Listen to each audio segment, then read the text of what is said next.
Y bueno, tenemos en comunicación telefónica a la diputada nacional del Frente de Todos y presidente de la Comisión de Educación, Blanca Osuna. ¿Cómo te va, Blanca? Te saluda Juan Pablo Fiaschi, Federico Ricardi y Matías Guerra. Un gusto. ¿Qué tal? ¿Cómo les va? Buen día. Bien, buen día. Bueno, muchísimas gracias por tu tiempo, por estos minutitos. Y bueno, queríamos preguntarte y te habíamos convocado para hablar un poquito sobre las elecciones que ya están a la vuelta de la esquina. Mañana es el debate. Bueno, tu punto de vista de lo que puede llegar a pasar. No quiero simplificarlo, pero en realidad la disyuntiva en la que nos encontramos, argentinos y argentinas, es crucial por muchas razones. La primera, porque estamos hablando de una opción entre dos modelos de país, uno que arrastra desigualdad, agresión, violencia, con ejemplos muy, pero muy concretos que no son inventados, que provienen justamente de postulados y declaraciones hechas por uno de los candidatos, en este caso Milei, de venta de órganos, de habilitación libre del acceso a armas, de la privatización de la educación o un financiamiento absolutamente distorsivo que lleva a ese punto, la educación y la salud. O sea que realmente la figura de Sergio Massa en esta circunstancia, en un momento complicado de la Argentina, súper endeudada, brutal e ilegalmente, es la perspectiva real, efectiva que tenemos para salir adelante. Perfecto, siendo un referente, digamos, de la educación también, ¿cuáles son los aspectos a mejorar? Porque últimamente también se ve algunas cosas que se pueden llegar a mejorar, digamos, en cuanto a las escuelas, a las universidades. ¿Cuáles proyectos cree usted que se tendrían que aplicar también para mejorar el sistema educativo? Es importante primero reconocer lo siguiente: la educación argentina está reconocida en el mundo. Hay muchas instituciones argentinas que además son puestas como ejemplo, como emblema de la buena educación. Eso no significa de ninguna manera que la educación o que el sistema educativo tenga un funcionamiento perfecto, pero es importante además estar advertido que muchas veces se denota o se habla mal de la educación. Lo hemos visto el último tiempo. Bueno, los pibes no aprenden, no saben leer, no saben escribir, no saben interpretar textos, no saben expresarse, digamos. Esa descalificación sistemática no busca señalar problemas de manera honesta, que podría ser una alternativa, pero en este caso no lo es, sino lo que busca es descalificar al Estado en su funcionamiento.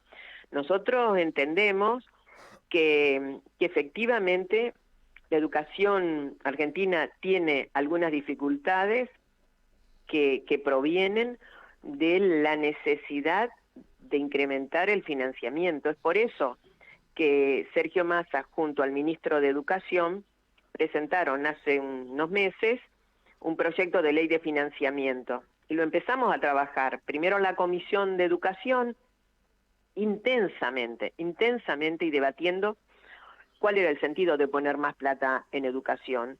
Y ahí la resolución de ese interrogante es, bueno, tiene que haber metas concretas, tiene que haber control y tiene que haber una progresión que pueda efectivamente ser evaluada de manera temporal cada 6 meses, cada año, para que efectivamente podamos saber que la educación cumple un objetivo que es fundamental, que es el sentido igualitario que tiene la educación pública y gratuita.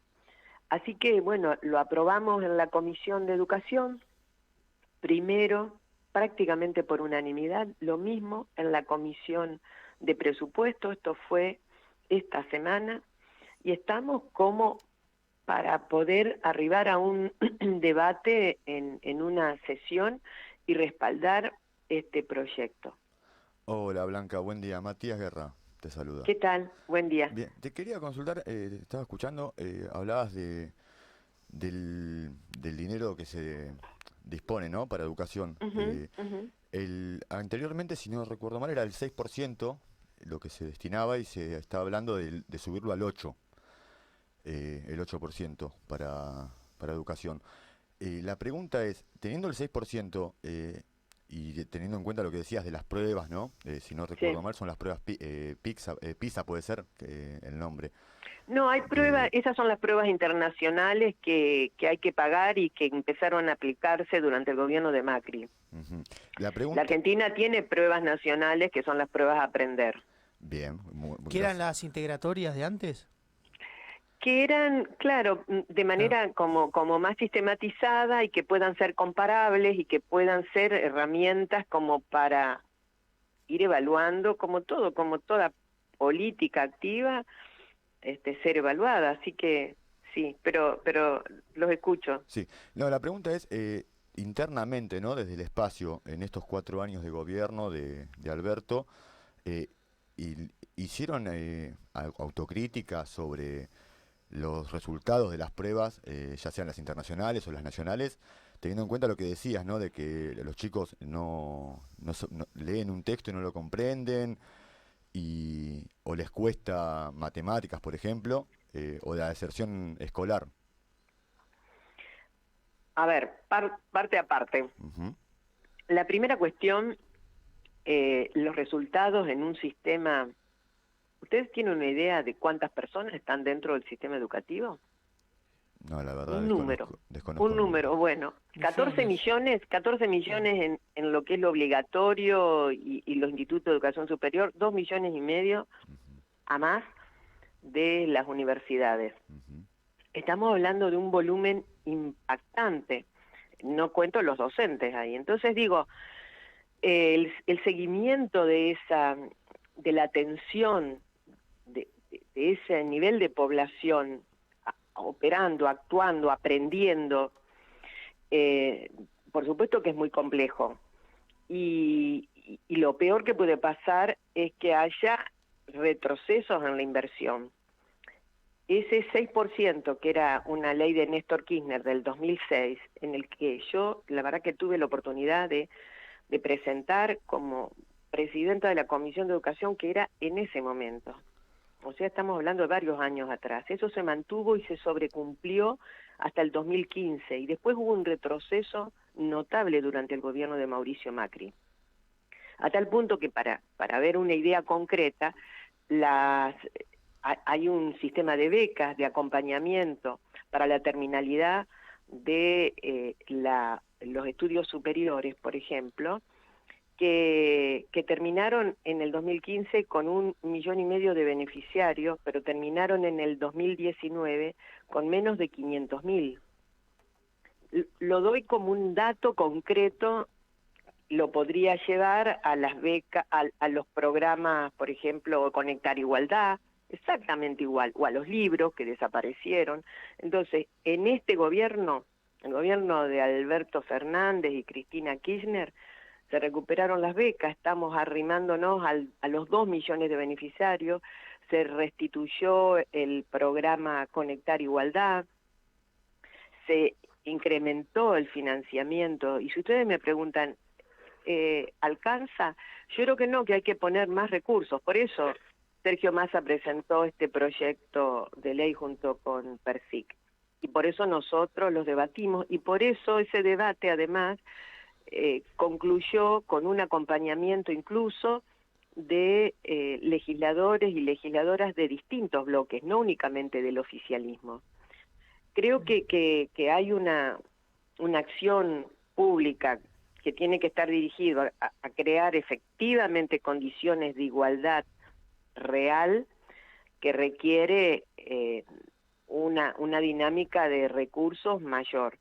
Y me parece que en ese camino es el que estamos transitando. Las pruebas van a seguir haciéndose, son parte de además un sistema que se llama el CINIDE, que se ha presentado recientemente, que es un sistema nacional de información educativa que permite dar cuenta y hacer un seguimiento hasta alumno por alumno de esos millones de chicos, chicos y chicas, para ver su evolución en el aprendizaje, ¿no? Hay problemas objetivos. Creo que la pobreza impacta en el mantenimiento de los estudios, la sobriedad, las condiciones edilicias, el salario de los docentes. Hay una gama enorme de cosas que deben conjugarse y tirar para el mismo lado al mismo tiempo. Esos son recursos y además son políticas activas. Esto es lo que venimos trabajando y esto es lo que logramos aprobar. Blanca, buenos días, te habla Federico. Hola. ¿Qué tal? Buenos días. Yo te iba a preguntar, hace poco salió una entrevista de candidato a presidente Milei hablando sobre la obligatoriedad de ir al colegio, que bueno, para ahora se mantiene en primaria y secundaria obviamente. Yo te quería preguntar, ¿qué tan importante es mantener esa obligatoriedad en el colegio para más que nada primaria y secundaria para los chicos, ya que por cierto ya hay muchos que no terminan antes o ¿viste? Se dedican a trabajar, y cómo se puede trabajar para que esos chicos que ya salieron del sistema vuelvan a meterse y puedan terminar aunque sea la primaria y la secundaria.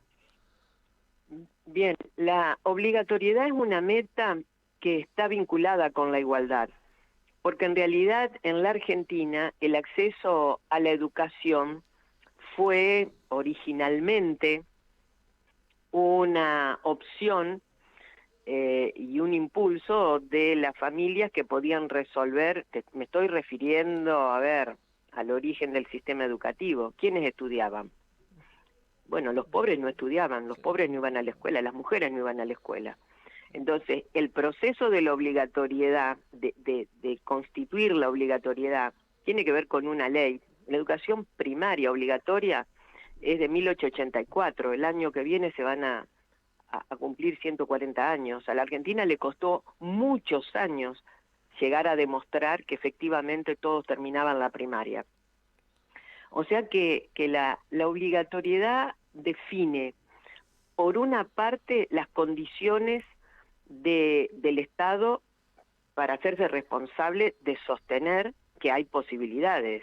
Si a mí me obligan a estudiar, si yo tengo obligación como adulto a cargo de niños, niñas o de jóvenes de enviar mis hijos a la escuela, yo tengo que tener la facilidad para que eso suceda. Y ahí está la escuela, está el lugar, o sea, la vacante, está además el acompañamiento, porque la escuela es gratuita, pero estudiar cuesta recursos.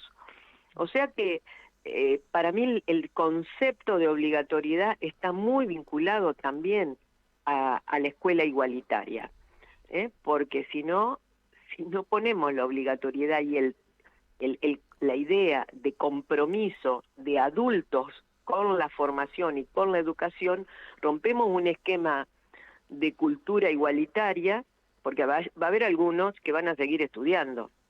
Entonces creo que ese concepto, por supuesto, exige, y eso lo establece la Constitución, exige recursos, exige el mantenimiento y la valoración de que la educación es un bien público, que en su distribución el Estado tiene que invertir. Blanca, en las últimas semanas se viralizaron videos de profesores en las universidades y también en los colegios públicos haciendo política, diciendo que no tenían que votar a Milei y todo. Desde la oposición manifiestan que esto es un adoctrinamiento, digamos, encubierto. ¿Qué opinás sobre esto y si vos crees que en los colegios públicos se tiene que hacer política? La elección, el valor de la elección, como arrancamos, el valor de la elección de este 19 de noviembre es estratégico porque se decide un modelo de país. Para saber y para estar en condiciones de elegir, no tiene uno que estar persuadido de las bondades de un candidato, sino conocer en perspectiva cuáles son las alternativas reales que proponen los candidatos, en este caso en el balotaje, en este caso, podría ser en una elección general. Explicar lo que significa, ¿quién lo explica? ¿Quién lo explica? Lo explican los candidatos en sus propias campañas. ¿Eso está bien? sí, porque corresponde. Lo explican los medios, los medios en algunos casos con tendencias efectivas. ¿Por qué no lo va a explicar la comunidad? ¿Por qué no lo va a explicar la comunidad? Porque estamos hablando de la necesidad de tener herramientas comunicativas que efectivamente brinden información y conocimiento de qué es lo que se juega, cuáles son las opciones reales. De modo que yo, la verdad, felicito a los profesores, profesoras, a los alumnos. Quería aprovechar para hacerte la última pregunta, para que le hables al votante que está indeciso, ¿no? Hay un gran número de gente que no sabe a quién va a votar porque no los representa ningún candidato. Hola, ¿me escuchan ustedes? Sí, perfecto. Sí. ¿Vos escuchás bien? No, creo, a ver, retomando algunas de las ideas y apoyándome también en las preguntas que ustedes hicieron, porque creo que es el interrogante que hoy quien tiene dudas sobre su voto se puede plantear. ¿Qué es lo que me conviene? El voto, en realidad, el vecino, la vecina, el argentino o argentina que va a votar, no creo que vote en contra de sus propios intereses. Y hoy los intereses de argentino o argentina en una nación endeudada y salir adelante, mejorar las condiciones, creo indudablemente que Sergio Massa, en su seriedad, en su responsabilidad y en la claridad con que detalla las propuestas y las consecuencias de las decisiones que va a adoptar en apoyo al trabajo, en apoyo a los derechos y a las conquistas sociales y democráticas que argentinas y argentinos tenemos, es absolutamente superior en todo sentido. Creo además que el riesgo de que una persona claramente desequilibrada pueda llevar las riendas de la nación nos da una perspectiva oscura, negra, no solamente con las definiciones económicas que ha desplegado, sino además con lo que yo planteaba al principio, que era efectivamente el riesgo de destruir derechos básicos como la educación y la salud, o los derechos sociales de jubilados, pensionados, en fin. Creo que en esa opción estamos, y por eso es que alentamos y aliento la definición a favor de Sergio Tomás Massa y Rossi. Muy bien. Blanca, te queremos agradecer enormemente por tu tiempo. Muy interesante la charla, hablar sobre educación, ¿no? Que es tan importante para las nuevas generaciones también, para que se vayan formando. Así que seguramente te convoquemos más adelante para seguir charlando. ¿Cómo no?